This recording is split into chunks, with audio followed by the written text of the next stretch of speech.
सेना लड़ती है और पराजित होती है तो बंदी कौन बनाया जाता है? राजा। पराजय किसकी मानी जाती है? राजा की मानी जाती है। सेना अगर विजयी हुई तो जय किसकी मनाई जाती है?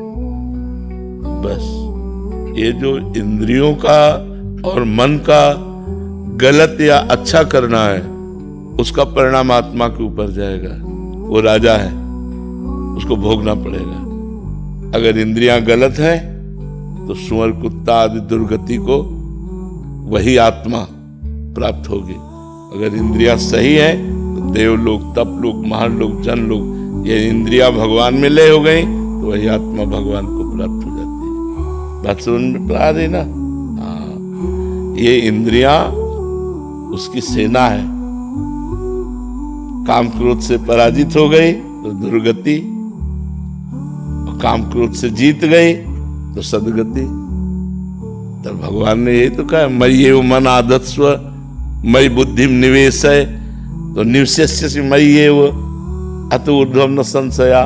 तुम अपने मन और बुद्धि को मेरे में लगा दो तो मेरे में निवास करोगे, इसमें कोई संशय नहीं है। लगाओ मन बुद्धि को प्रभु में लगाओ, नहीं लगाओगे तो दुर्गति को प्राप्त होगे।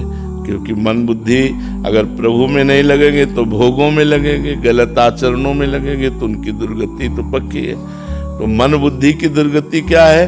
आत्मा सहित उसको बंधन प्राप्त होगा। क्योंकि कंट्रोल क्यों नहीं किया? राजा के हुक्म से ही सेना आक्रमण करती है। अगर सेना कमजोर हुई तो राजा कमजोर माना जाता है, और सेना बलवान हुई तो राजा बलवान माना जाता है। ऐसे ही हमारी इंद्रियां यदि भोगों में गई और परास्त हो गई तो हमारी दुर्गति पक्की। ऐसा देखो, यहां भी देखो, मान लो इंद्री से कोई पाप बन गया तो पिटाई किसकी होती है? पूरे शरीर की होती है, और सजा आत्मा सहित पूरे शरीर को 20 साल की कैद। उसी इंद्री को कष्ट दिया जाता है जिस इंद्री ने पाप किया है। लेकिन नहीं, पूरे शरीर को कष्ट दिया जाता है, पूरे तीनों शरीरों पर उसका प्रभाव पड़ता है। उसको जेल होती है, आत्मा को क्लेश होता है, नहीं होता है? तो इसलिए हमको अपनी इंद्रियों को बचा के रखना है। कलिकाल है, बहुत हाहाकार बचा हुआ है गंदगी का, गंदी वायु चल रही कलिकाल में।